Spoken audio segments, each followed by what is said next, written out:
আমার ছোট্ট সোনা বন্ধুরা, কেমন আছো তোমরা সবাই? আজ আমি তোমাদের জন্য একটা দারুণ মজার গল্প নিয়ে চলে এসেছি। আমাদের আজকের গল্পের নাম হলো লোভী কুকুরের গল্প। তাহলে শুরু করা যাক, কি বলো? গল্প ঘরে আমার সব মিষ্টি বন্ধুদের অনেক অনেক আদর আর স্বাগত। আশা করি তোমরা সবাই খুব ভালো আছো আর মজা করছো। চলো বন্ধুরা, আর একটু দেরি না করে ঝটপট করে আমাদের আজকের গল্পের আসরটা জমিয়ে ফেলি। আচ্ছা, গল্পটা শুরু করার আগে তোমাদের একটা ছোট্ট প্রশ্ন করি। তোমরা কি জানো লোভ করলে কি হতে পারে? চলো, উত্তরটা আমরা এই গল্পটা শুনলেই পেয়ে যাব। আমাদের আজকের গল্পটা হলো জানো তো একটা ভীষণ লোভী কুকুরকে নিয়ে। অনেক দিন আগের কথা। এক ছিল কুকুর। সে সারা দিন খাবারের জন্য এদিক ওদিক ঘুরে বেড়াত। ওর পেটে যতটা না খিদে ছিল, ওর মনে কিন্তু তার চেয়েও অনেক বেশি লোভ ছিল। তা একদিন কি হলো জানো, সেই কুকুরটা খাবারের খোঁজে ঘুরতে ঘুরতে একটা নদীর কাছে এসে হাজির হলো। আর সেই নদীর ওপরে ছিল পারাপারের জন্য একটা ছোট্ট কাঠের সাঁকো। সেদিন কুকুরটা সকাল থেকে খাবারের জন্য এদিক ওদিক করছিল। ঘুরতে ঘুরতে হঠাৎ কি ভাগ্যে একটা কসাইখানার সামনে থেকে মস্ত একটা মাংসওয়ালা হাড় পেয়ে গেল। হাড়টা পেয়ে তো ওর সে কি আনন্দ! ও ভাবল এটা বাড়িতে নিয়ে গিয়ে আয়েশ করে একা একাই খাবে। এই ভেবে যেই নাও বাড়ির দিকে রওনা দিয়েছে, অমনি পথে পড়ল সেই কাঠের সাঁকোটা।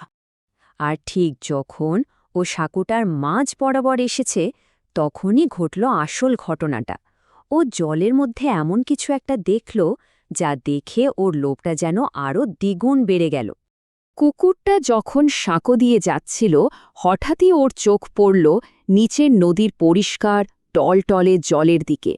ও অবাক হয়ে দেখল জলের মধ্যে আরেকটা কুকুর, আর ওর মুখেও কিনা ঠিক ওরকমই একটা বড় মাংসের হাড়। দেখেই ওর মনে হল, বাহ, যদি আমি ওই হাড়টাও কেড়ে নিতে পারি, তাহলে তো আজ ভোজটা দারুণ জমবে। ওই লোভী কুকুরটা জলের কুকুরটাকে ভয় দেখিয়ে তার মুখের হাড়টা ছিনিয়ে নেওয়ার জন্য যেই না নিজের মুখটা হাঁ করেছে, আর খুব জোরে চেঁচিয়ে উঠেছে, কেউ! আর যায় কোথায়, মুখ খোলার সাথে সাথে ওর নিজের মুখের হাড়টায় টুপ করে সোজা নদীর জলে পড়ে গেল। ও তো আসলে জলের মধ্যে নিজের ছায়া দেখেই তাকে অন্য কুকুর ভেবে বসেছিল। দেখলে তো, বোকামি আর অতিরিক্ত লোভের ফলে কি হল, নিজের খাবারটাও শেষে হারিয়ে ফেলল, বেচারা। তাহলে বন্ধুরা, এই মজার গল্পটা থেকে আমরা কি শিখতে পারলাম বলো তো? চলো এবার সেটাই জেনে নেই। কুকুরটার শেষে খুব মন খারাপ হয়ে গেছিল, তাই না? কারণ ও যা পেয়েছিল সেটা নিয়েও একদমই খুশি ছিল না। ওর খালি মনে হচ্ছিল আরও চাই, আরও চাই। এই যে আরও বেশি করে পাওয়ার ইচ্ছে, একেই কিন্তু বলে লোভ। আর এই লোভ করতে গিয়েই তো ওর নিজের জিনিসটা হারিয়ে ফেলল। তাহলে এই গল্পটা আমাদের কয়েকটা খুব জরুরি কথা শিখিয়ে দিল। প্রথমত, লোভ করাটা একদমই ভালো নয়, খুব খারাপ একটা অভ্যাস। দ্বিতীয়ত, আমাদের কাছে যা কিছু আছে তা নিয়েই আমাদের সব সময় খুশি থাকা উচিত। আর সবশেষে মনে রাখতে হবে, লোভ করলে তার ফল কিন্তু শেষ পর্যন্ত দুঃখেরই হয়, কুকুরটার মতো।